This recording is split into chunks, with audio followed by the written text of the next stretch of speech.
ಮನೆಯಲ್ಲಿ ದೋಸೆ ಜೊತೆ ಒಂದೇ ರೀತಿ ಚಟ್ನಿ ಪಲ್ಯನ ತಿಂದು ಬೇಜಾರಾಗಿದ್ದರೆ ಒಂದ್ಸರಿ ಪಲ್ಯನ ಟ್ರೈ ಮಾಡಿ ನೋಡಿ, ತುಂಬಾ ರುಚಿಯಾಗಿರುತ್ತೆ. ಎಲ್ರಿಗೂ ನಮಸ್ಕಾರ. ವಿಲೇಜ್ ವೆಜ್ ರೆಸಿಪೀಸ್ಗೆ ಸ್ವಾಗತ. ಈ ವಿಡಿಯೋನ ಎಲ್ಲೂ ಸ್ಕಿಪ್ ಮಾಡದೆ ಕೊನೆವರೆಗೂ ನೋಡಿ.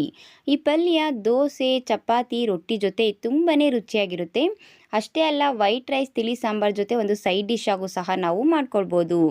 ತುಂಬ ರುಚಿಯಾಗಿರುವಂತಹ ಕ್ಯಾಬೇಜ್ ಪಲ್ಯ ಯಾವ ರೀತಿ ಮಾಡೋದು ಅಂತ ನೋಡೋಣ. ಮೊದಲನೇದಾಗಿ ಒಂದು ಮಿಕ್ಸಿ ಜಾರ್ ತೊಗೊಂಡಿದ್ದೀನಿ. ಮಿಕ್ಸಿ ಜಾರ್ಗೆ ಈ ಕಪ್ಪಲ್ಲಿ 1 ಕಪ್ ಆಗೋಷ್ಟು ಹಸಿ ತೆಂಗಿನಕಾಯಿ ತುರಿನ ಸೇರಿಸ್ಕೊಂಡಿದ್ದೀನಿ. 1 ಇಂಚು ಶುಂಠಿನ ಸಿಪ್ಪೆ ತೆಗೆದು ಸೇರಿಸ್ಕೊಂಡಿದ್ದೀನಿ. 1 8 ಹಸಿಮೆಣ್ಸಿಕಾಯಿನ ಸೇರಿಸ್ಕೊತಾ ಇದ್ದೀನಿ. ನೀವು ಖಾರ ನೋಡಿಕೊಂಡು ಸೇರಿಸ್ಕೊಳ್ಳಿ. ನೀರೇನು ಸೇರಿಸೋದು ಬೇಡ, ಹಾಗೆ ರುಬ್ಕೊಬರೋಣ. ನಾವು ಇದನ್ನು ತುಂಬ ನುಣ್ಣಗೆಲ್ಲ ರುಬ್ಬೋದಕ್ಕೆ ಹೋಗಬಾರ್ದು, ಸ್ವಲ್ಪ ತರ್ತರಿಯಾಗಿ ರುಬ್ಕೋಬೇಕು. ಸ್ಟವ್ ಮೇಲೆ ಒಂದು ಕುಕ್ಕರ್ನ ಇಟ್ಕೊಂಡಿದ್ದೀನಿ. ಕುಕ್ಕರ್ಗೆ ಒಂದು 3 ಟೇಬಲ್ ಸ್ಪೂನ್ ಆಗೋಷ್ಟು ಎಣ್ಣೆನ ಸೇರಿಸ್ಕೊಂಡಿದ್ದೀನಿ.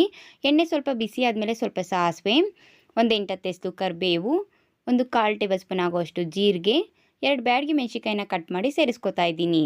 ಹಾಗೆ 1 ಟೇಬಲ್ ಸ್ಪೂನ್ ಆಗೋಷ್ಟು ಕಡಲೆಬೇಳೆನ ಸೇರಿಸ್ಕೊತಾ ಇದ್ದೀನಿ. 1 ಟೇಬಲ್ ಸ್ಪೂನ್ ಆಗೋಷ್ಟು ಉದ್ದಿನಬೇಳೆನ ಸೇರಿಸ್ಕೊತಾ ಇದ್ದೀನಿ. ಕಡಲೆಬೇಳೆ, ಉದ್ದಿನಬೇಳೆ ಸ್ವಲ್ಪ ಕಲರ್ ಚೇಂಜ್ ಆಗಬೇಕು, ಆ ರೀತಿ ಫ್ರೈ ಮಾಡ್ಕೋಬೇಕು. ಹೈ ಫ್ಲೇಮಲ್ಲೆಲ್ಲ ಮಾಡೋದಕ್ಕೆ ಹೋಗಬೇಡಿ, ಆದಷ್ಟು ಲೋ ಫ್ಲೇಮಲ್ಲಿ 1 ನಿಮಿಷ ಫ್ರೈ ಮಾಡಿಕೊಂಡ್ರೆ ಸಾಕು. ನೋಡಿ, ಈಗ ಕಡಲೆಬೇಳೆ, ಉದ್ದಿನಬೇಳೆ ಸ್ವಲ್ಪ ಕಲರ್ ಚೇಂಜ್ ಆಗಿದೆ. ಮೀಡಿಯಮ್ ಸೈಜ್ 2 ಈರುಳ್ಳಿನ ಸ್ವಲ್ಪ ಸಣ್ಣದಾಗಿ ಕಟ್ ಮಾಡಿ ಸೇರಿಸ್ಕೊಂಡಿದ್ದೀನಿ. ಈರುಳ್ಳಿನೂ ಅಷ್ಟೇ ಸ್ವಲ್ಪ ಕಲರ್ ಚೇಂಜ್ ಆಗಬೇಕು, ಆ ರೀತಿ ಫ್ರೈ ಮಾಡ್ಕೊತಾ ಇದ್ದೀನಿ. ಮೀಡಿಯಮ್ ಫ್ಲೇಮಲ್ಲಿ ಇಟ್ಕೊಂಡು 1 ನಿಮಿಷ ಫ್ರೈ ಮಾಡ್ಕೊಂಡಿದ್ದೀನಿ. ನೋಡಿ, ಈರುಳ್ಳಿ ಸ್ವಲ್ಪ ಕಲರ್ ಚೇಂಜ್ ಆಗಿದೆ. ಈಗ ಮೀಡಿಯಮ್ ಸೈಜ್ 2 ಟೊಮೊಟೊ ಹಣ್ಣನ್ನು ಸ್ವಲ್ಪ ಸಣ್ಣದಾಗಿ ಕಟ್ ಮಾಡಿ ಸೇರಿಸ್ಕೊಂಡಿದ್ದೀನಿ. ಟೊಮೊಟೊನೂ ಅಷ್ಟೇ ಚೆನ್ನಾಗಿ ಮಿಕ್ಸ್ ಮಾಡಿಕೊಂಡು ಫ್ರೈ ಮಾಡ್ಕೊತಾ ಇದ್ದೀನಿ. ನೋಡಿ, ಈಗ ಈರುಳ್ಳಿ, ಟೊಮೊಟೊ ಎರಡೂ ಸಹ ತುಂಬ ಚೆನ್ನಾಗಿ ಸಾಫ್ಟ್ ಆಗಿದೆ. ಈಗ ನಾನೊಂದು ಅರ್ಧ ಕೆಜಿ ಆಗೋಷ್ಟು ಕ್ಯಾಬೇಜನ್ನು ಉದ್ದುದ್ದಕ್ಕೆ ಸಣ್ಣದಾಗಿ ಕಟ್ ಮಾಡಿಬಿಟ್ಟು ನೀರಲ್ಲಿ ಒಂದು 2 ರಿಂದ 3 ಸರಿ ಚೆನ್ನಾಗಿ ತೊಳೆದ್ಬಿಟ್ಟು ಕುಕ್ಕರ್ಗೆ ಸೇರಿಸ್ಕೊತಾ ಇದ್ದೀನಿ. ಎಲ್ಲದನ್ನು ಕುಕ್ಕರ್ಗೆ ಸೇರಿಸ್ಬಿಟ್ಟು ಚೆನ್ನಾಗಿ ಮಿಕ್ಸ್ ಮಾಡಿಕೊಂಡು ಫ್ರೈ ಮಾಡ್ಕೊತಾ ಇದ್ದೀನಿ. ಒಗ್ಗರಣೆ ಜೊತೆ ಎಲ್ಲ ಕ್ಯಾಬೇಜು ಚೆನ್ನಾಗಿ ಹೊಂದ್ಕೋಬೇಕು, ಹಾಗೆ ಒಗ್ಗರಣೆಲೇ ಚೆನ್ನಾಗಿ ಬೇಯಬೇಕು, ಆ ರೀತಿ ಚೆನ್ನಾಗಿ ಮಿಕ್ಸ್ ಮಾಡಿಕೊಂಡು ಫ್ರೈ ಮಾಡ್ಕೋಬೇಕು. ನೋಡಿ, ಈಗ ನಾನು ಮೀಡಿಯಮ್ ಫ್ಲೇಮಲ್ಲಿ ಇಟ್ಕೊಂಡು ಒಂದು 2 ರಿಂದ 3 ನಿಮಿಷದವರೆಗೂ ಚೆನ್ನಾಗಿ ಮಿಕ್ಸ್ ಮಾಡಿಕೊಂಡು ಫ್ರೈ ಮಾಡ್ಕೊಂಡಿದ್ದೀನಿ. ಈಗ ಒಂದು ಪ್ಲೇಟನ್ನು ಮುಚ್ಚಿಬಿಟ್ಟು ಒಂದು 4 ನಿಮಿಷ ಹಾಗೆ ಬೇಯಿಸ್ಕೊತೀನಿ. ನಾನು ನೀರೇನು ಸೇರಿಸೋದಿಲ್ಲ, ಹಾಗೆ ಬೇಯಿಸ್ಕೊತಾ ಇದ್ದೀನಿ ಒಗ್ಗರಣೆಲೇ. ನೋಡಿ, ಈಗ ಒಂದು 4 ನಿಮಿಷ ಆಗಿದೆ. ನಾನು ನಿಮಗೆ ಪ್ಲೇಟನ್ನು ತೆಗೆದು ತೋರಿಸ್ತಾ ಇದ್ದೀನಿ.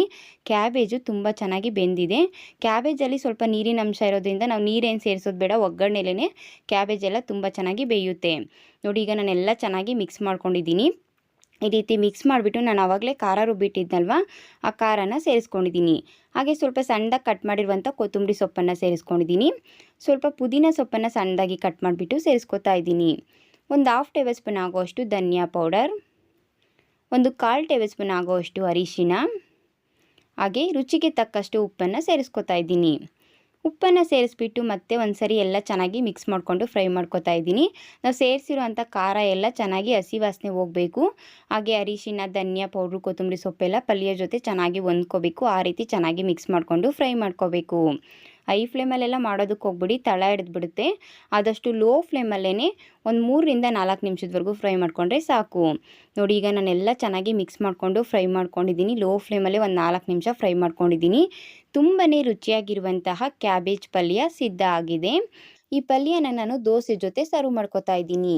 ದೋಸೆ ಜೊತೆ ಅಷ್ಟೇ ಅಲ್ಲ, ಚಪಾತಿ, ರೊಟ್ಟಿ ಜೊತೆ ಸಹ ತುಂಬಾ ರುಚಿಯಾಗಿರುತ್ತೆ.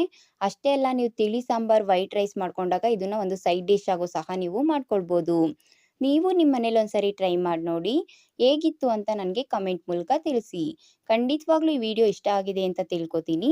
ಈ ವಿಡಿಯೋ ಇಷ್ಟ ಆದರೆ ನಿಮ್ಮ ಫ್ರೆಂಡ್ಸು, ನಿಮ್ಮ ಫ್ಯಾಮಿಲಿಗೆ ಶೇರ್ ಮಾಡೋದ್ರ ಮೂಲಕ ನನಗೆ ಸಪೋರ್ಟ್ ಮಾಡಿ. ಇನ್ನಷ್ಟು ಈಸಿ ಆ್ಯಂಡ್ ಟೇಸ್ಟಿ ರೆಸಿಪೀಸ್ಗಾಗಿ ನನ್ನ ಚಾನಲ್ನ ಸಬ್ಸ್ಕ್ರೈಬ್ ಮಾಡ್ಕೊಳ್ಳಿ. ನನ್ನ ಚಾನಲ್ನ ಸಬ್ಸ್ಕ್ರೈಬ್ ಮಾಡಿಕೊಂಡು ನನ್ನ ವಿಡಿಯೋ ನೋಡಿ ನನಗೆ ಸಪೋರ್ಟ್ ಮಾಡ್ತಾ ಇರುವಂಥ ಪ್ರತಿಯೊಬ್ಬರಿಗೂ ಥ್ಯಾಂಕ್ ಯು.